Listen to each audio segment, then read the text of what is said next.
real es que en esa disputa estuvieron en juego los liderazgos de buena parte de los partidos políticos nacionales. Apostaron muchísimo a Milei por un lado, el kirchnerismo por otro, Mauricio Macri.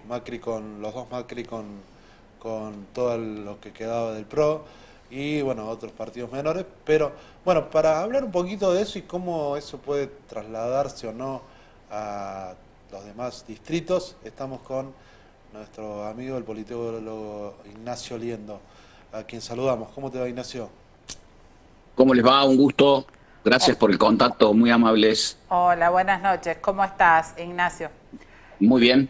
En primer lugar, bueno, tu mirada general sobre qué representa el resultado del domingo. Recordemos, se impuso Manuel Adorni, el candidato de Milei, por unos 3 puntos sobre Leandro Santoro, que hasta pocos días antes parecía ser el favorito, en una elección con muy baja participación, menos del 53% de los votantes. Entonces, y los candidatos del PRO relegados a tercer y cuarto lugar. Más allá de ese resultado que repasamos, tu mirada. Sí, bueno, creo que es muy importante lo que marcaste en algún momento de tu presentación, ¿no? De 100 votos, 47 no fueron a votar, ¿no? O sea, la primer mayoría es el ausentismo. Después ganó Adorni, ganó el oficialismo nacional. Las encuestas no lo previeron. Es más, las encuestas habían puesto el carro de la victoria a Santoro. No ocurrió. Igualmente Santoro, más allá de su cara y del cierre que hizo el domingo en la noche, hizo una muy buena elección. Claro. Hizo una muy buena elección porque es la primera minoría en la legislatura y tiene un peso importante para negociar cuestiones críticas de política.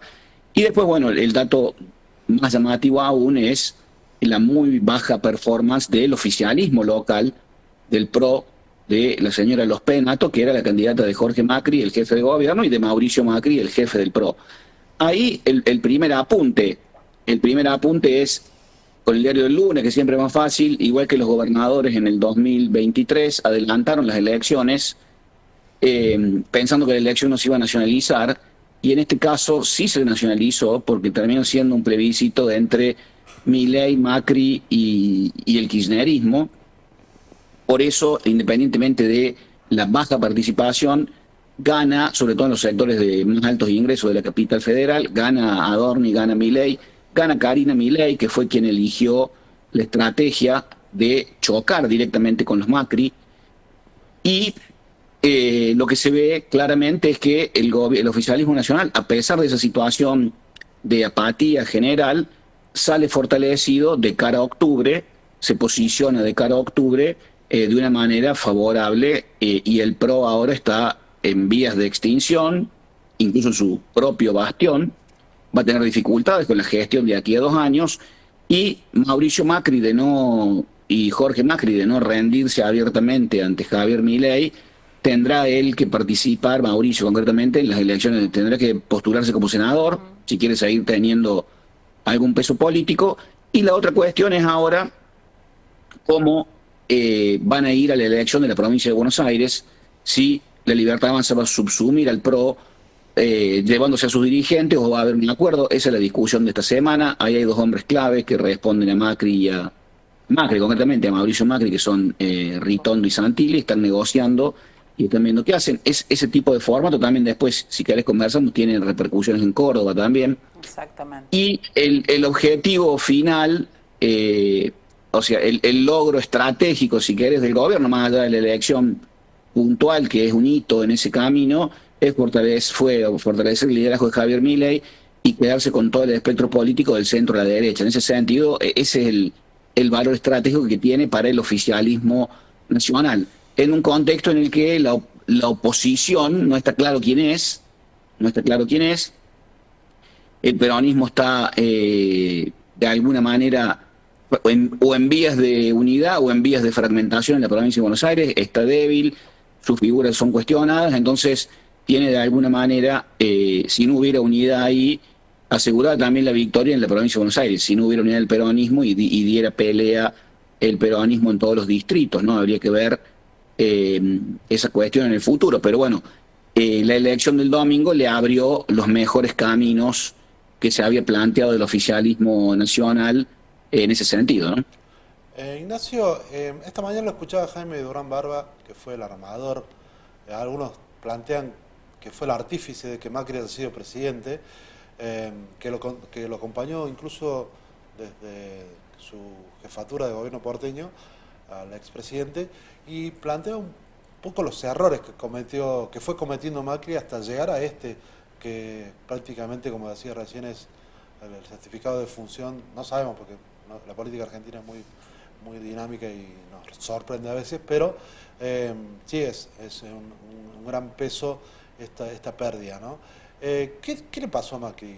¿Cuáles fueron para vos de ser el líder de este espacio que también en un partido chiquito los llevó de socios a los radicales? Eso le permitió ser gobierno y después empezó a perder peso hasta llegar a perder la elección con Alberto Fernández y hoy, bueno, no jugársela quizás y terminar perdiendo también en su bastión.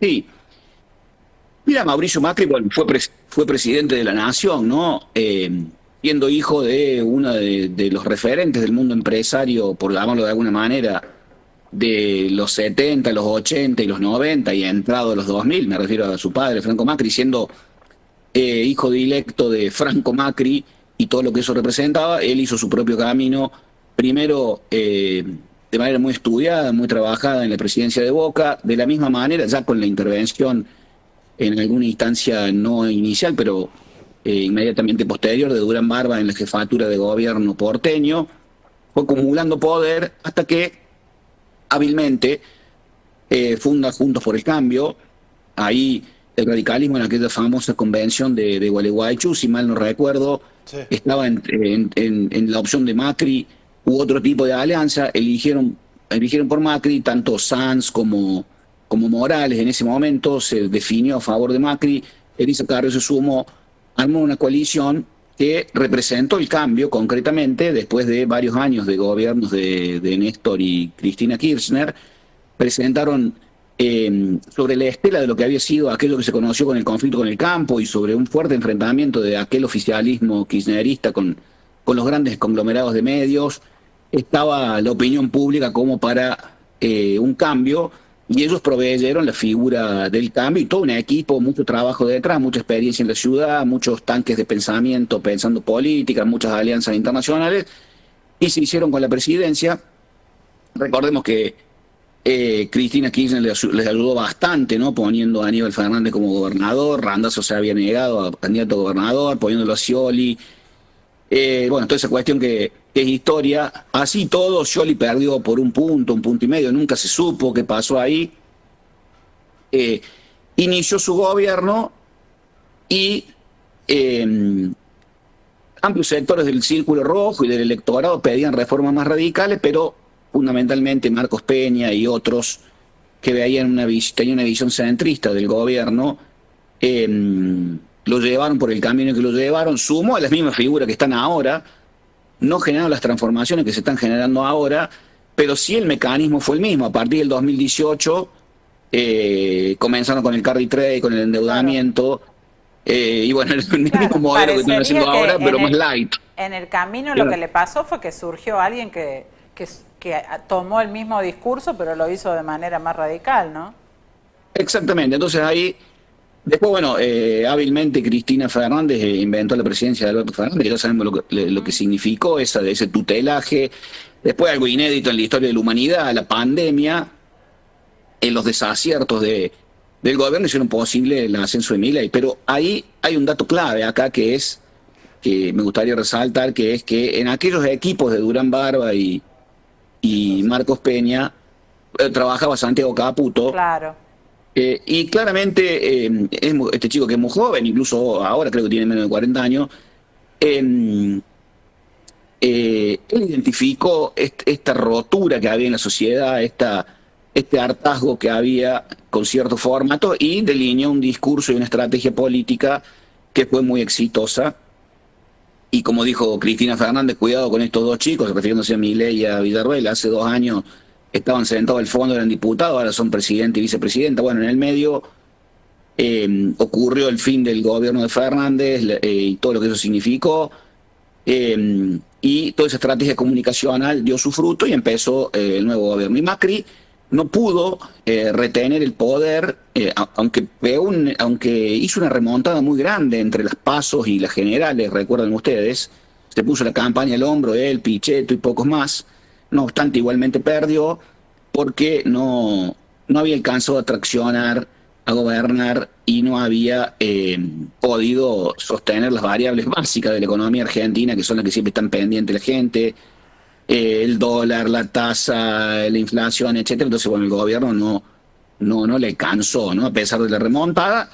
Y bueno, vino Fernández y después, sobre ese contexto, vino Milei. No obstante ello, hábilmente Macri siguió sosteniendo el poder, siguió siendo un primus inter pares muy importante en la política argentina, y por su formación, por su vocación y por la visión que seguramente él tiene de la política, fue eliminando a sus potenciales sucesores. Sí, el mismo. Rodríguez Larreta, Bullrich, fue eliminando uno con otro, y bueno, y quedó en offside del mismo, ¿no? Con esas acciones quedó en offside del mismo, y ahora está en esta situación. Si no es que han capitulado ya, por unas declaraciones que vi recién de Jorge Macri, si es que no han capitulado ya abiertamente y van a una fusión con la Libertad Avanza, Macri va a tener que pelear la candidatura a senador en octubre por la capital, como para sostener algo del PRO, ¿no? Ignacio,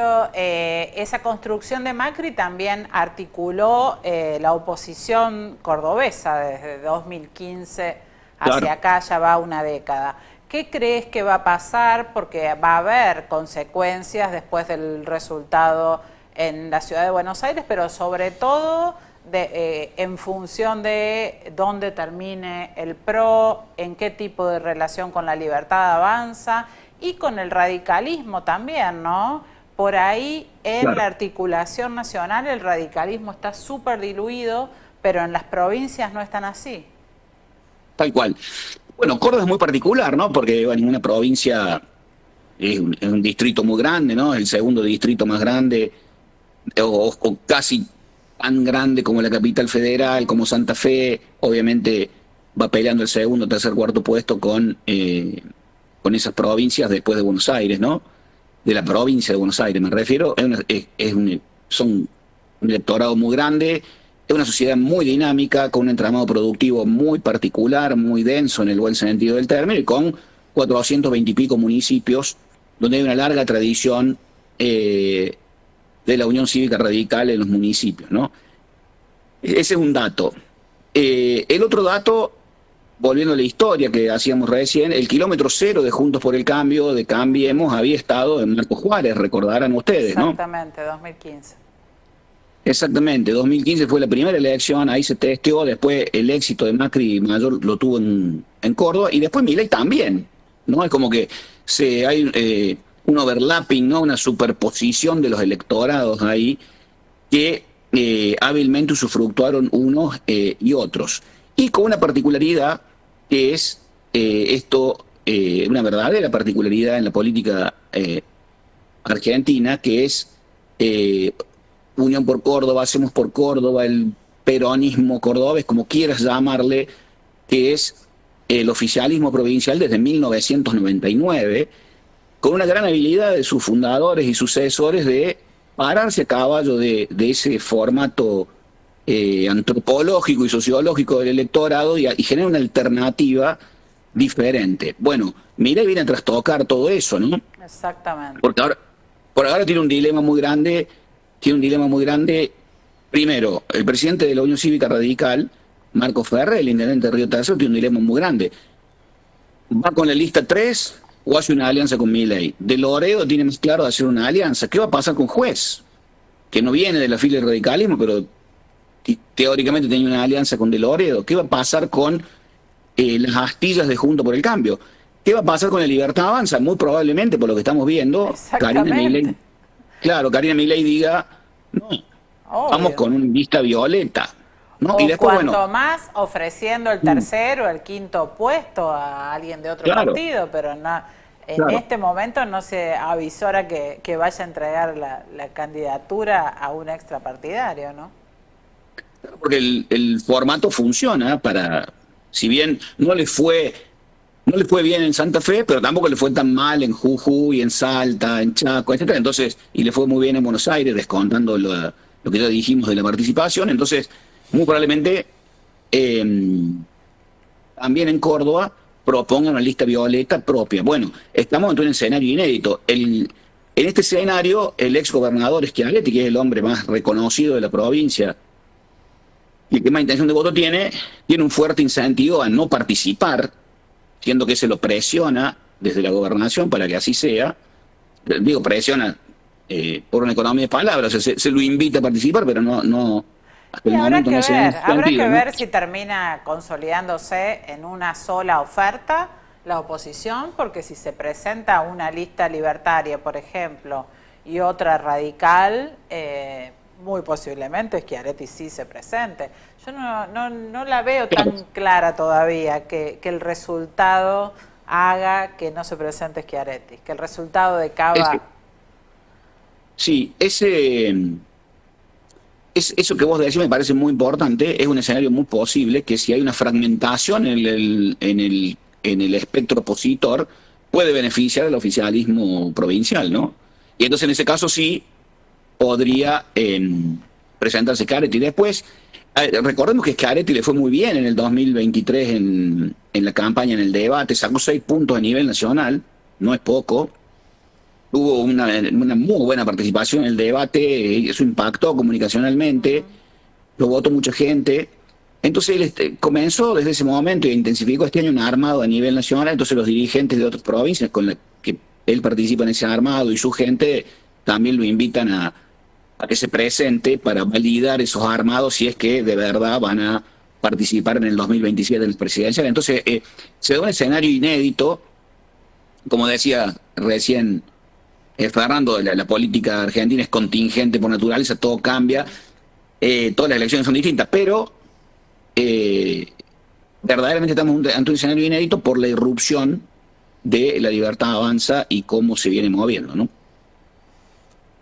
Bueno, muchas gracias, Ignacio. Buenas noches, Ignacio. Muchas gracias. Un gusto grande, a su disposición, gracias. Bien, ahí está Ignacio Liendo, mi Muy profe. Sí. interesante. Está, la verdad que parece una elección muy lejana, como dijimos al principio, pero tiene mucho que ver con la política cordobesa. Tal vez como nunca antes, la interrelación de la política cordobesa con la de la ciudad de Buenos Aires. Vamos a un pequeño corte y volvemos con un último análisis.